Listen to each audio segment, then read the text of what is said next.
এটাই হচ্ছে মৌলভীবাজারের বিখ্যাত হামহাম ঝর্ণা। বর্তমানে আজকে অগাস্টের 21 তারিখ শুক্রবার। আমরা শ্রীমঙ্গল থেকে কমলগঞ্জ হয়ে বাইকে এখানে এসেছি।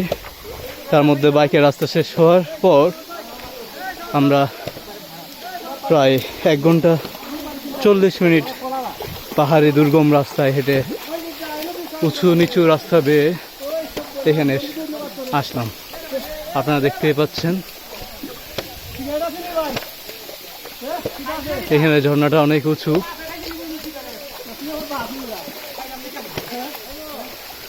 আজকে যেহেতু বৃষ্টি হয়নি সেহেতু পানি একটু কম আছে, তবে বৃষ্টি হলেই পানি অনেক বেড়ে যাবে এবং নিচে আমরা যে জায়গায় হাঁটছি এখানে হাঁটাও দুষ্কর হয়ে যাবে, কারণ ওই পানি তো এই দিক দিয়েই যাবে।